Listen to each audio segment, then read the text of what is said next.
Hello friends, welcome back. This is Kriti Verma. Welcome to my channel biology bite. आज का topic है eye flu. Eye flu को हम pink eyes भी कहते हैं और इसे कंजंक्टिवाइटिस भी कहते हैं। जैसा कि आप लोग जानते हैं कि नाउअडेज आई फ्लू कितनी तेज़ी से फैल रहा है, तो ये ज़रूरी है कि आप इन्फेक्ट होने से बचें। वो कहते हैं ना, prevention is better than cure. आज की वीडियो में हम आई फ्लू के सिम्टम्स, कॉज और ट्रीटमेंट को डिस्कस करेंगे। तो सबसे पहले हम सिम्टम्स को डिस्कस करेंगे, मतलब आई फ्लू के क्या लक्षण होते हैं उसे देखेंगे। पहला है रेड आइज। अगर आप आई फ्लू से सफ़र कर रहे हैं तो आपका आई पूरा रेड हो जाएगा, बिल्कुल ऐसे जैसा कि आप फिगर में देख रहे हैं। सेकंड है एक्सेसिव टीयरिंग। आपकी आंखों से बहुत ही ज़्यादा पानी गिरेगा। थर्ड है इचिंग एंड बर्निंग। आपकी आंखों में जलन होगी और खुजली भी होगी। जब आप आई फ्लू से सफ़र कर रहे होंगे तो आपकी आंखों में बहुत ही ज़्यादा जलन होगी और बार बार आंखों में खुजली होगी। अगला है वाटरी डिस्चार्ज और येलोइश डिस्चार्ज। आपकी आंखों में से पानी गिरेगा और कुछ येलोइश टाइप का, जैसा कि आप फिगर में देख रहे हैं, वैसा आपकी आंखों से निकलेगा अगर आप आई फ्लू से सफ़र कर रहे हैं तो। और इसकी वजह से जो आईलिड होती है वो चिपक जाती है आपस में और इस वजह से आपको आंखें खोलने में भी परेशानी होती है। अगला है आपकी आईलिड में सूजन आ जाएगी। Light sensitivity. अगर आपको आई फ्लू हुआ है तो सनलाइट से या फिर घर में जो बल्ब होते हैं उसके कारण अगर आपकी आंखों पर रोशनी पड़ रही है तो उससे आपको इरिटेशन होगा। नेक्स्ट है ब्लर्ड विजन। आपको सब कुछ ब्लरी ब्लरी नज़र आएगा, मतलब धुंधला सा दिखेगा सब कुछ। और कुछ ऐसे भी केसेस होते हैं जिसमें लोगों को ज़ुकाम हो जाती है। रनी नोज़, मतलब नाक से पानी गिरना। और सोर थ्रोट, गले में दर्द होना, जैसा कि आप इस फिगर में देख रहे हैं। ये तो रहे सिम्टम्स आई फ्लू के। अब आइए कॉज को डिस्कस करते हैं कि आई फ्लू के क्या क्या कारण होते हैं। पहला है एलर्जीज।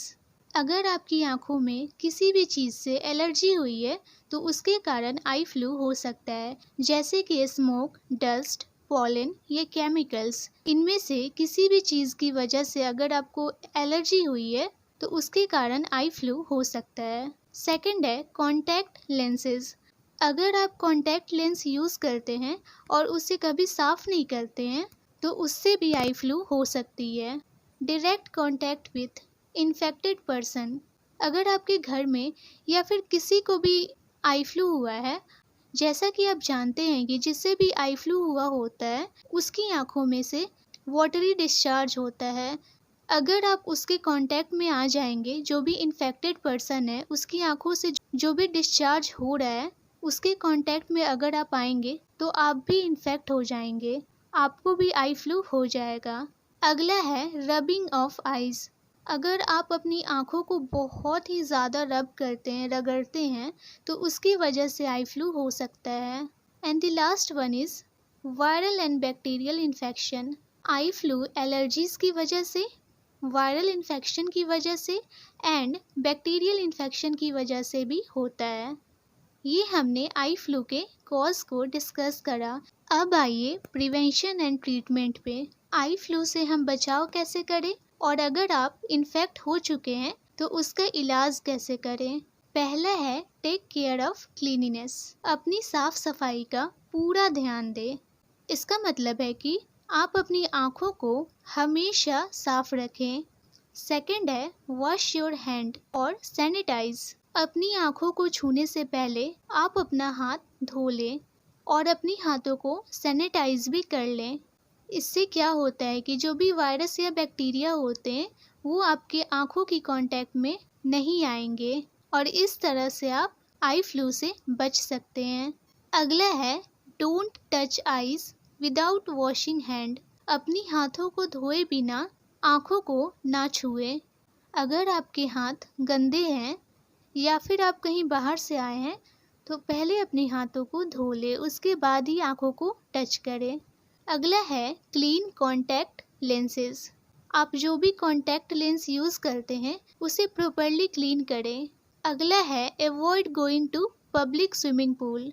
जो भी पब्लिक स्विमिंग पूल्स होते हैं वहाँ जाने से बचें और आजकल तो बिल्कुल भी ना जाए, क्योंकि आई फ्लू बहुत ही तेज़ी से फैल रहा है। और अगर आप पब्लिक स्विमिंग पूल्स में जाते हैं तो वहाँ पे इन्फेक्टेड पर्सन भी हो सकते हैं, तो उससे आप भी इन्फेक्ट हो सकते हैं। अगला है, अगर आपके घर में किसी को आई फ्लू हुआ है तो आप उसका टॉवल और पिलो यूज़ ना करें, नहीं तो आप भी इन्फेक्ट हो जाएंगे। अगला है stay away from infected person. जिससे भी आई फ्लू हुआ है, कंजंक्टिवाइटिस हुआ है, उससे आप दूरी बनाकर रखें। और बेहतर है कि अगर किसी को आई फ्लू हुआ है तो वो काला चश्मा लगा कर रखें। अगला है, अगर आपको आई फ्लू हुआ है तो आप अपनी आंखों में रोज़ वाटर रख सकते हैं। इससे आपका आई फ्लू ठीक तो नहीं होगा, लेकिन जो आंखों में जलन होती है, इचिंग होती है, वो कम हो जाएगा। अगला है कोल्ड कंप्रेस। अपनी आंखों की जलन कम करने के लिए कोल्ड कंप्रेस का यूज़ कर सकते हैं, जैसे कि आइस के टुकड़े से आप अपनी आंखों के ऊपर कंप्रेस कर सकते हैं। इससे आपकी आंखों की जलन कम हो जाएगी। सेकंड है वार्म कंप्रेस। वार्म कंप्रेस भी आप यूज़ कर सकते हैं, जैसे कि गर्म पानी में एक कॉटन कपड़े को रख के और उससे निचोड़ लीजिए, उसके बाद उसे अपनी आंखों के ऊपर रख लीजिए। इससे आपको बहुत ही ज़्यादा रिलीफ मिलेगा। ये तो हो गए होम रेमेडीज़। इससे आपका आई फ्लू सही तो नहीं होगा, हाँ, लेकिन आपकी आंखों की जलन और इचिंग कम हो जाएगी। लेकिन अगर आई फ्लू ठीक करना है तो उसके लिए आप डॉक्टर से कंसल्ट करके आई ड्रॉप्स ले सकते हैं।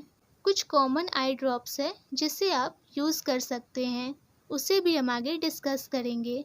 And the last one is आँखों को रगड़ने से बचें। आँखों को ज़्यादा रब ना करें।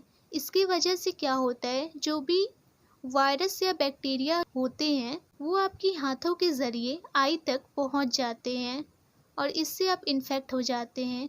इसीलिए आई को ज़्यादा रब ना करें। अब आइए मेडिसिन्स को डिस्कस करते हैं। ये कुछ कॉमन आई ड्रॉप्स हैं जिसे आप यूज़ कर सकते हैं, जैसे कि सिप्लॉक्स, और ये भी कुछ आई ड्रॉप्स है, इसे आप यूज़ कर सकते हैं। बट मैं पर्सनली आपको सिप्लॉक्स रिकमेंड करूँगी। ये बहुत ही अच्छी मेडिसिन है, इसे आप यूज़ कर सकते हैं। बाकी आप डॉक्टर से कंसल्ट करके ही दवा लें। तो आज हमने आई फ्लू के यानी कि कंजंक्टिवाइटिस के कॉज, सिम्टम्स एंड ट्रीटमेंट को डिस्कस करा। तो अपनी सेहत का रखें ख्याल। Hope so this video will be helpful for you.